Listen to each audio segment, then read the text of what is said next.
지난주에 어제 돌아가신 분을 신방했는데 우리 박문경 집사님 친정 어머니세요. 그동안 요양원과 또 병원을 왔다 갔다 하시다가 이제 떠나셨는데, 지난주에 태국을 가기 위해서 이것저것 준비하던 길에 우리 박도원 장로님 가정에 장례가 있어서 갔던 날 같이 신방을 했어요. 제가 그분에게 그랬어요. 그 집사님께, 집사님 일주일만 참으세요. 일주일 후에 제가 와서 장례 치를게요. 편안히, 그러나 하나님은 부르시면 가셔야 돼요. 그래서 제가 임종 기도를 해드리고 왔어요. 가족들은 아무도 없었지만은 그 집사님은 알아듣고 제가 누군지 알고 있었어요. 근데 그분이 어제 돌아가셨어요. 그래서 오늘 입관 예배가 5시에 제1장례식에 있습니다. 여러분들은 그 돌아가신 분을 잘 모르실 수 있어요. 또 그 자녀도 다 모르실 수 있어요. 그러나 오늘 하나님 앞에서 그렇게 예배하는 가정이 있음을 아시고 속회와 선교회에서 함께 참여해 주시기를 부탁을 드리겠습니다.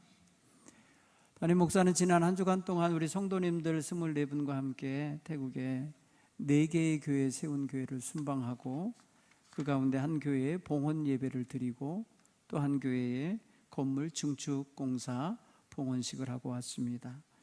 참 의미 있고 따뜻하고 행복했던 선교 여행이었습니다. 하나님께서는 너무나도 다른 우리와 생각하고 우리가 생각도 못했던 것까지 이루고 계신 것을 보고 오게 됐습니다. 우리 성도들이 그곳에 가서 뜨겁게 부르짖어 기도하고 또 그분들에게 선교 보고를 받으면서 하나님이 이렇게 일하시는 거구나, 하나님은 이런 계획이 있으셨구나 라는 것을 깨닫게 됐습니다. 하나님의 손에 만져지고 하나님의 손에 주관되어지면 하나님의 뜻대로 다 쓰임받게 될 줄 믿습니다. 오늘 이 시간까지 여러분 위해서 기도해 주셔서 감사합니다. 오늘 저희들은 사순절 3번째 주일을 맞이했습니다. 거룩한 신앙생활을 지금 우리는 하루하루 유지해 가고 있습니다. 우리의 생각도 바르게, 우리의 마음의 감정도 깨끗하게, 우리의 마음에 의도한 바와 계획한 것도 정직하고 하나님 보시기에 아름답게 만들어 가려고 노력하며 살고 있습니다. 우리는 지난 삶을 돌아볼 줄 아는 지혜가 있는 인간입니다. 우리는 자신의 삶을 회고하고 성찰할 줄 아는 그러한 신령한 지혜가 있습니다. 오늘 이 시간 우리는 행여라도 지난날의 죄와 허물이 떠오르면 숨기지 마시고 예배 중에 회개하시기 바랍니다. 분명히 하나님은 그렇게 하실 것입니다. 우리는 너무도 많은 죄를 감추고 숨기며 살아왔습니다. 우리는 주님 안에 들어와 산다고 하면서도 말할 수 없는 수치와 허물을 쌓으며 살아왔습니다. 우리의 속사람은 죄악의 누더기를 걸치고 있는 자와 같이 초라하기 그지없는 죄인입니다. 그 모습을 직시하고 겸손하게 주님 앞에 나는 죄인이로소이다, 나는 허물이 많은 죄인입니다, 인정할 수 있는 이 아침이 되기 바랍니다. 우리는 보통 죄를 지적당하면 싫습니다. 자기가 분명히 잘못된 줄 알면서도 죄에 대하여 말하면 싫어해요. 그러나 이 시간 누가 말해서가 아니라 여러분 스스로가 여러분의 의식 속에서, 양심 속에서 하는 소리를 듣고 반응하라는 것입니다. 누가 무슨 죄를 졌는지 옆에 앉은 사람도 몰라요. 그러니까 그거 신경 쓰지 말고 하나님이 아시고 사탄이 알고 있기 때문에 우리는 그 죄악에 대하여 하나님께 고백하여야 하는 겁니다. 오늘 본문의 말씀을 보면 다윗이 수치스러운 죄를 짓고 그것을 1년 넘게 숨기다가 나단 선지자의 책망하는 소리를 듣고 때늦은 회개를 하는 장면을 읽었습니다. 성경을 보면은 다윗이 한 일에 대하여 하나님은 심히 악하게 보셨어요. 그가 하나님 보시기에 악하게 한 게 무엇이냐면, 전쟁 중에 자기 부하들이 적군과 전쟁하는 중에 자기는 궁궐에 남아서 낮잠을 자고 일어나 저녁 무렵에 옥상에 올라가서 바람을 쐬다가 남의 집이 목욕하는 여자를 보고 그 여자를 불러들여 간음을 했습니다. 간음을 하고 나니 그 여자가 자기 남편이 있는 여자요, 자기 남편이 지금 군대에 가 있는 사람인 것을 이야기했겠죠. 얼마 후에 그 여인이 임신을 했어요. 전혀 생각지 않은 결과가 온 거예요. 죄에는요 반드시 파급 효과가 나와요. 죄를 지면 반드시 그 다음 문제가 생기게 유발되게 돼 있어요. 임신했어요. 그러자 그 남편을 군대에서 갑자기 왕궁으로 불러들였어요. 전령도 아닌데 전령처럼 불러들여서 군대 상황을 그에게 물어보고, 너 수고했다, 집에 들어가서 네 아내와 쉬다 가거라 하고 아내가 있는 집으로 보냈어요. 근데 그 충성스러운 병사는 집으로 가지 않았어요.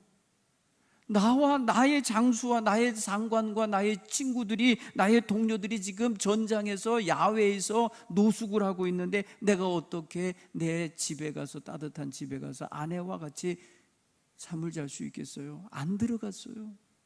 그렇게 이틀 밤을 그는 왕궁 마당에서 병사들과 함께 자도 다윗의 계획이 숲으로 돌아가자 다윗은 그 병사를 전장으로 보내서 장수에게 말합니다. 사령관에게 말합니다. 이 사람 아주 치열한 전장으로 보내서 죽게 해라.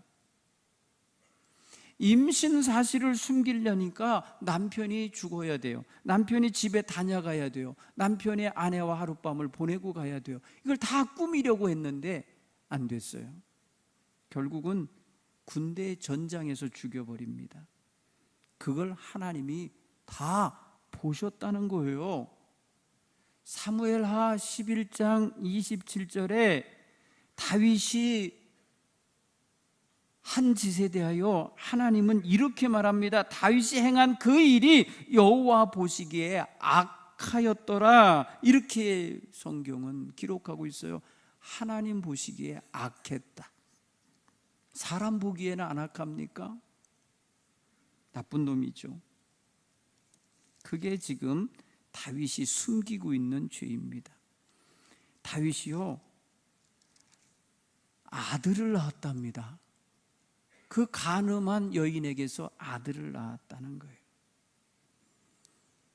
여러분, 아들을 낳으려면 간음한 데부터 아들 낳을 때까지 몇 달이 걸리는 줄 아시죠? 1년 가까이 되잖아요. 10달이 지나야 아이가 나오잖아요. 숨긴 거예요. 10달 내내 하나님께 고백하지 않아요.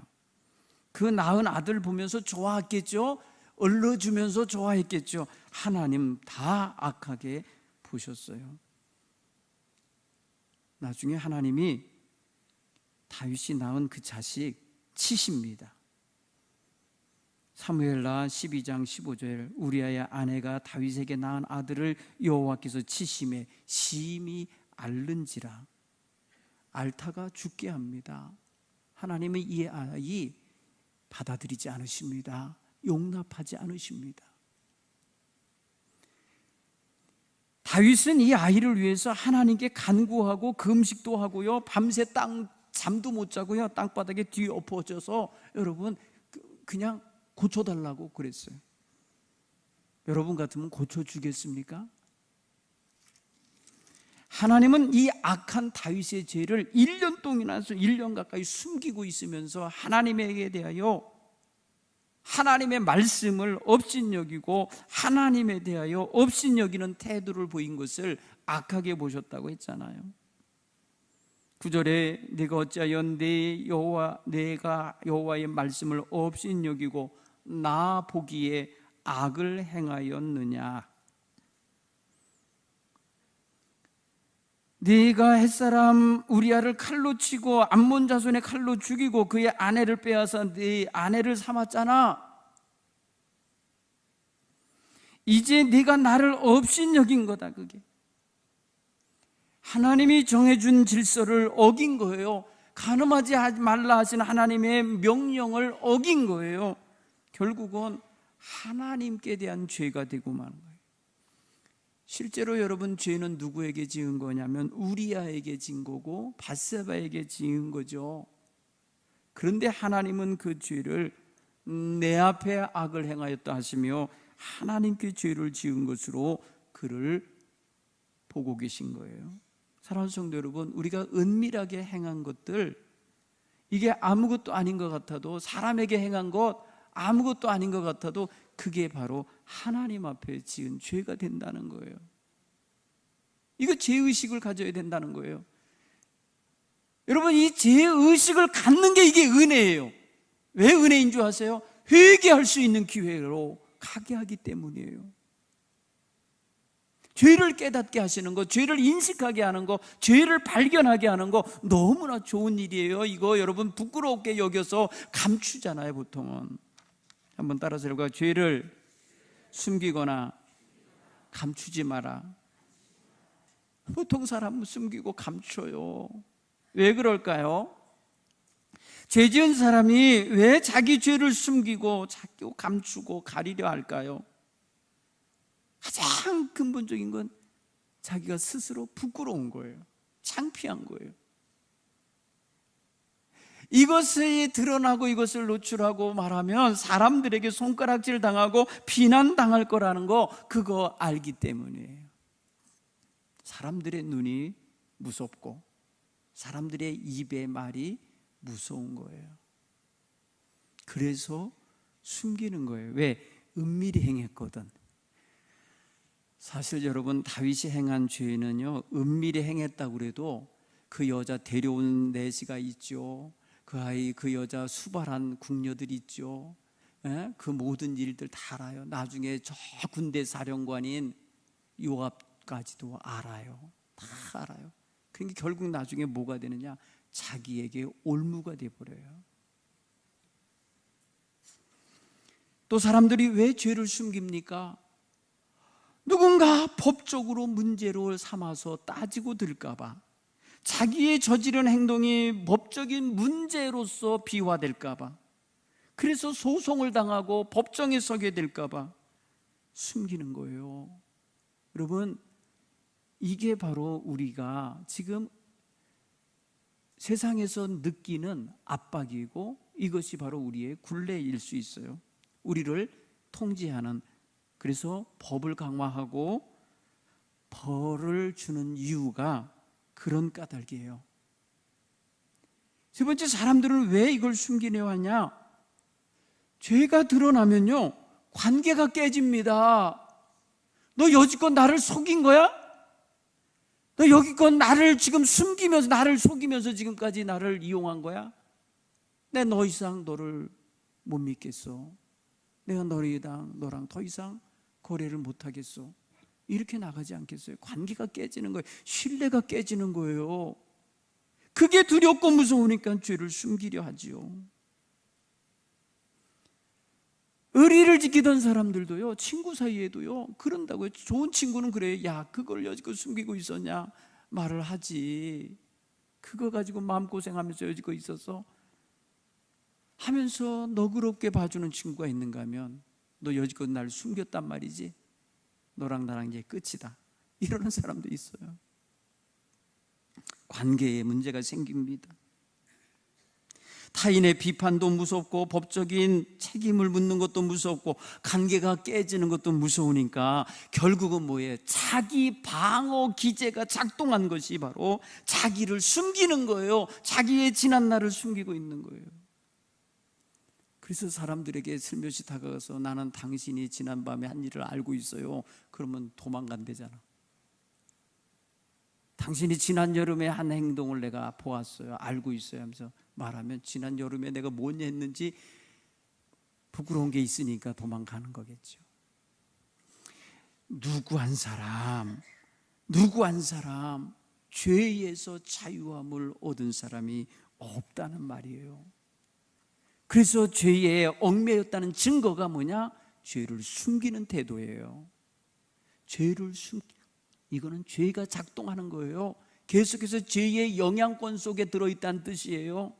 죄의 권세가 그렇게 만들어서 그리로 끌고 들어가요. 수치심을 느끼게 만들고 부끄러움을 느끼게 만들면서 옴짝달싹 못하게 꽉 끌어 당기면서 끌고 다니는 거예요. 이게 바로 죄에 사로잡힌 모습이에요. 죄를 숨기면서 꾸미면서 거짓으로 계속해서 거짓을 만들어가는 게 이게 죄의 권세에 사로잡혔다는 증거예요. 사랑하는 성도 여러분, 죄를 숨기면 편해집니까? 경험이 있으시잖아요. 저도 경험을 해봤는데요, 죄를 숨기면요 힘들어요. 스트레스예요. 심리적 부담이 있어요. 내면에 굉장히 어수선해져요. 죄를 저지른 사람은요 계속해서 뒤로 그것을 감추며 계속해서 빠져나가야 되기 때문에 거짓 포장으로 발걸음마다 거짓말을 남겨야 돼요. 죄가 죄를 불러와요. 이게 굉장히 힘든 거예요. 죄를 숨기려고 또 죄를 짓고 죄를 숨기려고 또 죄를 짓는 거 아니에요. 다윗이 말해요, 간음의 죄를 그것을 숨기려고 그냥 남편을 불러들인 거고, 그것도 안 되니까 죽인 거고, 죽인 것도 모자라서 이제는 아주 뻔뻔스럽게 장가를 들은 거 아니에요. 정식으로 이 여인을 정식으로 데려다 장례 치르자마자 데려다 아내를 삼았거든요. 이 모든 게 다 뭐예요? 포장이고 합법화시키고 정당화시켜가는 과정이에요. 이게 보통 우리가 이렇게 되고 말아요. 근데 죄 문제를 말하면 왜 이렇게 짜증스럽고 왜 어두워지고 왜 부끄러워지고 왜 이렇게 힘이 들까요? 이게 바로 죄가 왕노릇하고 있다는 증거예요. 오늘 우리는 자기 죄를 숨기면 안 된다는 걸 분명히 하나님 앞에서 시인하고 나가시기 바랍니다. 두려워하지 마세요. 염려하지 마세요. 하나님은 그거 어디다 까발려갖고 이런 놈이다 하고 말하지 않으세요. 오늘 이 말씀이 성경에 기록된 이유는 뭐겠습니까? 다윗의 이야기가 성경에 기록된 이유가 뭐겠어요? 회개하지 않으면서 괴로움을 참으면서 이렇게 지냈던 이 사람, 이런 모습을 너희는 갖지 말라고, 반면교사를 삼으라고 성경은 여실히 드러내주는 거예요. 얼마나 부끄럽습니까? 성경책이라고 하는 거룩한 경전에 음란한 이야기를 적어놓고 있잖아요. 지금 이 이유가 무엇이냐는 거예요. 경건하게 사는 우리 속에, 경건함을 가지고 예배하는 우리 속에 이런 모습들이 있다면 이거 그냥 두지 말라는 거예요. 따라서 해보세요. 하나님 앞에서는 절대 죄를 숨길 수 없다. 그렇죠? 숨길 수 있어요? 엄마는 속이고 아버지는 속이고 가족은 속일 수 있어요? 하나님 속여요? 못 속입니다. 다윗은 그래서 이런 시를 썼어요. 하나님께서 나를 살펴보셔서 다 아십니다. 하나님은 내가 앉고 일어섬을 아시고 멀리서도 나의 생각을 밝히 아시며 나의 모든 길과 내가 눕는 것을 살펴보셨으므로 나의 모든 행위를 익히 아시고 내 혀의 말을 알지 못하는 것이 하나도 없으십니다.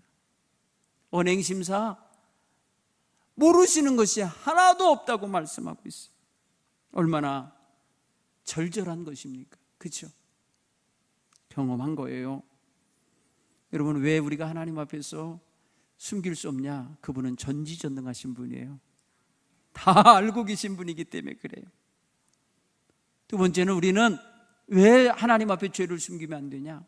하나님은 거룩하신 분이기 때문에 거룩한 분 앞에는 죄를 숨기고 갈 수가 없어요.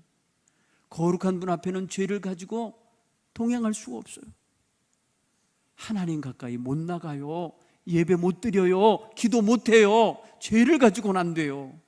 그래서 십자가 보혈의 은혜에 우리가 젖어지고 용서함을 받고 씻기움을 받아야 하나님을 찬양할 수가 있는 거고, 기도할 수 있는 거고, 예배할 수 있는 겁니다. 여기 예수님이 그래서 계신 거예요. 그래서 예수님이 필요한 거예요. 그래서 우리가 예수님 앞에 다가가야만 하는 거예요. 그리고 우리가 왜 하나님께 죄를 숨기지 말아야 했냐면, 하나님의 용서와 하나님의 사랑하심이 확실하기 때문이에요. 이걸 믿어야 되기 때문이에요. 이걸 믿는 사람은 숨기지 않아요. 그냥 엄마 나 잘못했어요, 아버지 제가 잘못했어요 하고 바로 용서하면 엄마와 아버지가 용서해 주는 걸 경험해 봤잖아요. 그리고 내 자식이라고 끌어안으며 울어주시고 다시 그러지 말아라, 다시 그러지 말아라, 사람은 실수할 수 있단다 하면서 격려해 주는 걸 경험해 보셨잖아요. 우리 하나님, 내가 그래서 내 아들을 보냈단다, 그래서 너를 위하여 예수를 보낸 거란다, 너 예수 믿지? 예수 안에 있으면 내가 너를 용서하마 하시는 거예요. 그러니까 예수님의 사랑을 믿고 의지하고 십자가의 은총을 믿는 사람은 하나님 앞에 죄를 숨기지 말고 다 회개해야 하는 거예요. 믿습니까? 왜 죄를 숨기면 안 되냐? 따라서 해볼까요? 심판이 있다. 심판이 있기 때문에. 숨겨서 심판이 가려지는 게 아니에요. 숨긴다고 심판이 없는 게 아니에요. 하나님은 다 알고 계시기 때문에 숨은 죄까지도 심판하실 수 있는 분이에요. 그러니 심판을 두려워할 줄 아는 자가 된다면 우리는 주님 앞에 회개해야 되는 거예요. 자, 이 시간 여러분, 지난날의 삶을 돌아보십시오. 50년, 60년, 70년 전을 돌아보시면서 그동안에 지은 죄들 숨기지 마시라고요. 감추지 마시라고요. 하나님 앞에 시인하십시오. 따라서 해볼까요? 늦더라도 회개하라. 늦더라도 회개해야 합니다. 다윗 1년 늦게 회개하고 있어요. 지금 다윗 1년 늦게 자기가 저지른 모든 죄에 대하여 내가 여호와 앞에 죄를 범하였나이다. 여호와 하나님께만 죄를 범한 겁니까?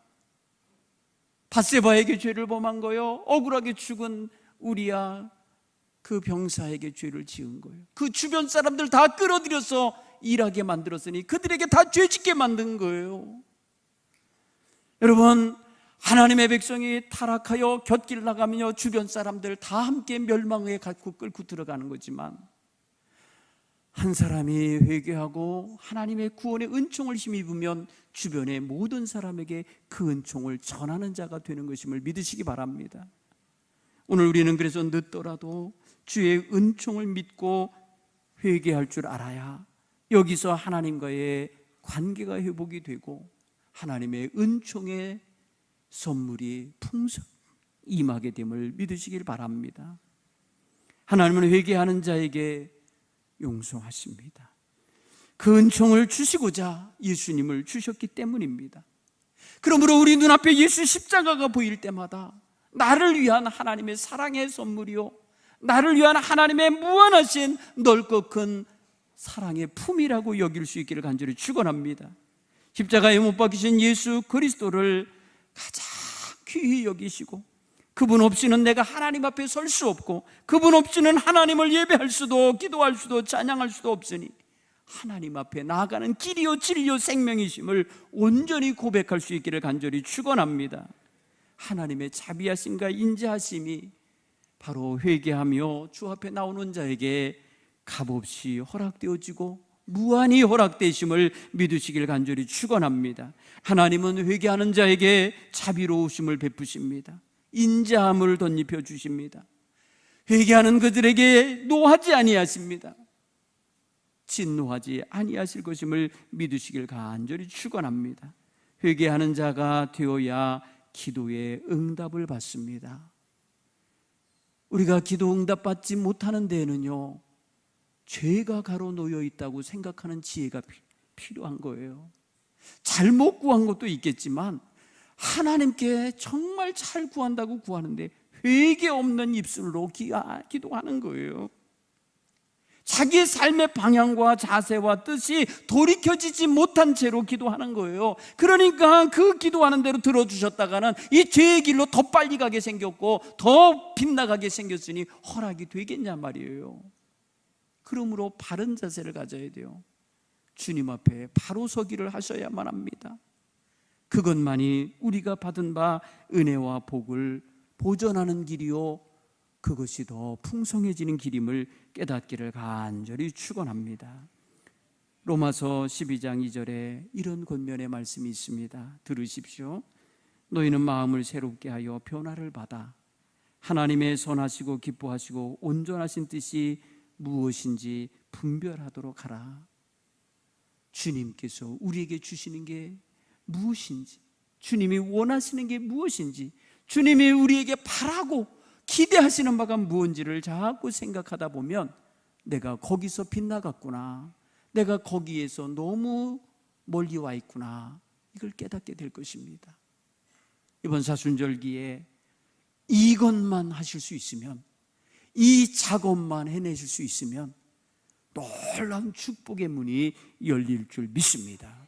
여러분, 다윗은요, 이 회개 이후에 그 다음에서 그 여인을 합법적인 아내로 인정받고 그 다음에 태어나는 아들을 하나님이 사랑하는 자라 여디디아라 이름하시어 이름도 지어주시는 아들이 되어, 이 아들이 바로 솔로몬이에요. 솔로몬이 바로 어디서 나왔냐? 바로 이 여인에게서 나와요. 보십시오.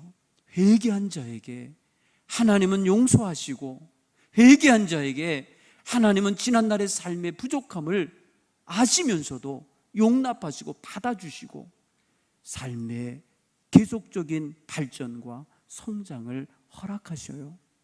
그러므로 죄를 숨기는 것이 능사가 아니에요. 죄를 자복하고 회개하고 주님 앞에 새결단하고 출발하는 것이 귀한 일임을 깨닫기를 간절히 축원합니다. 기도하겠습니다.